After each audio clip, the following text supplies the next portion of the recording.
सध्या सगळीकडेच पाऊस सुरू आहे. पावसामध्ये मस्त अशी गरमागरम भजी खायला सर्वांनाच आवडतात.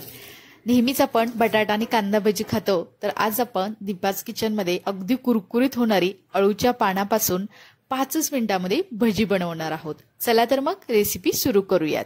अळूच्या पानाची भजी बनवण्यासाठी मी ते 2 अळूची पानं स्वच्छ अशी धुवून त्याचे या आकारामध्ये बारीक बारीक तुकडे करून घेतलेले आहेत. तुम्हाला भजी कोणत्या साईज मध्ये हवे आहेत त्या आकारामध्ये तुम्ही याचे असे तुकडे करून घेऊ शकता. आता आपण यासाठी लागणारं पीठ बनवूयात. तर इथे मी एक मोठं भांडं घेतलेलं आहे. त्यामध्ये आपण 1 वाटी इतकं बेसनचं पीठ घ्यायचं आहे. त्यामध्ये आपण 1 मोठा चमचा इतकं तांदळाचं पीठ सुद्धा घालायचं आहे. त्यामुळे भजी अगदी कुरकुरीत अशी बनली जातात. तसेच यामध्ये मी 1 चमचा हिरवी मिरची आणि लसूणाचं वाटण सुद्धा घातलेलं आहे. त्यामुळे अगदी छान अशी चव येते. तसेच यामध्ये पाव चमचा इतकी हळद घालायची आहे. तसेच पाव चमचा इथे मी लाल मिरची पावडर सुद्धा घातली आहे. तिखट तुमच्या आवडीनुसार तुम्ही कमी अधिक करू शकता. त्यानंतर इथे चवीनुसार मीठ घालायचं आहे. तसेच यामध्ये पाव चमचा इतका ओवा मी हातावरती चोळून असा घातलेला आहे. त्यामुळे एक छान असा याला स्वाद येतो. आता हे सर्व जिन्नस आपण पिठामध्ये विस्करच्या साहाय्याने व्यवस्थित असे मिक्स करून घ्यायचे आहेत. तुम्ही ते बघू शकता. मी या पिठामध्ये सर्व कोरडे जिन्नस मिक्स केल्यानंतर त्यामध्ये थोडं थोडं पाणी घालत हे पीठ आपण मळून घ्यायचं आहे. तर इथे एक महत्वाची टीप म्हणजे पाणी एकदम जास्त न घालता अगदी बघत बघत थोडं थोडं पाणी घालत आपण हे पीठ एकसारखं असं फेटून घ्यायचं आहे. तर तुम्ही ते बघू शकता. मी त्याला असं थोडं थोडं पाणी घालत हे पीठ अगदी व्यवस्थित असं याला फेटून घेतलेलं आहे. तर इथे तुम्हाला मी दाखवते याची कन्सिस्टन्सी कितपत ठेवायची आहे ते. तर अजून मी यामध्ये थोडंसं आपल्याला पाणी लागेल. त्यामुळे अगदी थोडंसंच यामध्ये आपण पाणी घालूयात आणि परत एकदा त्याला चांगलं असं फेटून घेऊयात. इथे तुम्ही बघू शकता मी त्याला अगदी थोडं थोडं पाणी घालत हे पीठ अगदी मस्त असं फेटून घेतलेलं आहे.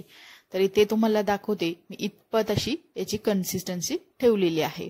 आता आपण यामध्ये अळूच्या पानाचा एक तुकडा घ्यायचा आहे आणि तो पिठामध्ये चांगला डीप करून घ्यायचा आहे. तर इथे तुम्ही बघू शकता हे पीठ आपल्या पानाला अगदी व्यवस्थित असं कोट झालेलं आहे. इतपत हे पीठ मळून घ्यायचं आहे. इकडे गॅसवरती कढईमध्ये तेल सुद्धा गरम करून घेतलेलं आहे. त्यामध्ये आपण हे भजी सोडूयात. तर इथे मी जास्त पण तेल ठेवलेलं नाही, प्रमाणामध्येच इथं तेल गरम करत ठेवले आहे. त्यामुळे मी ते सुरुवातीला 3च भजी सोडणार आहे. आता आपण गॅसची फ्लेम मध्यम ते मोठ्या गॅसवरती हे भजी आपण तळून घ्यायचे आहेत. तर तुम्ही ते बघू शकता. इथे हे भजी सुद्धा अगदी मस्त अशी फुगलेली आहे.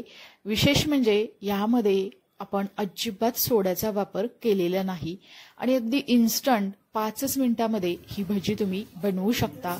अगदी मस्त कुरकुरीत अशी ही भजी बनली जातात आणि तसेच ती कमी साहित्यामध्ये ही भरपूर अशी तुम्ही भजी सुद्धा बनवू शकता.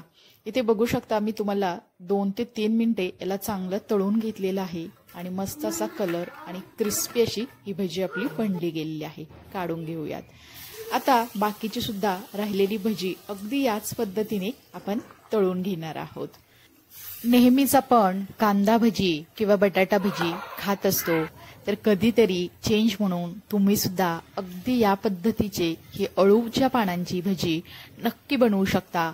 अगदी कुरकुरीत आणि अगदी इन्स्टंट आणि कमी साहित्यामध्ये भरपूर सारी ही भजी बनली जातात.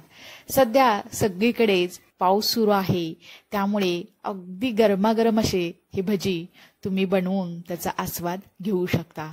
इथे तुम्ही बघू शकता ही दुसरी सुद्धा बॅच आपली अगदी व्यवस्थित अशी तळून झालेली आहे. आता आपण ही भजी सुद्धा काढून घ्यायची आहेत आणि अगदी याच पद्धतीने आपण बाकीची सुद्धा राहिलेली सर्व भजी तळून घेऊयात. तर इथेही आपली अगदी 2च पानाची इतकी अगदी ताट भरून अशी इथे आपली ही भजी बनली गेलेली आहे. त्यासोबत मस्त अशी हिरवी मिरची.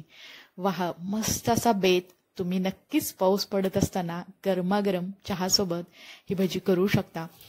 इथे तुम्ही बघू शकता अगदी भजी कुरकुरीत अशी बनली गेलेली आहे।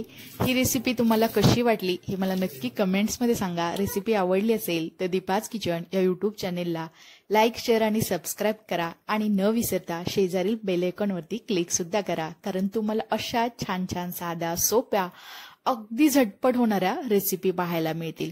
चला तर मग नंतर भेटूया अशाच एका छान अशा रेसिपी सोबत। तोपर्यंत सर्वांना धन्यवाद।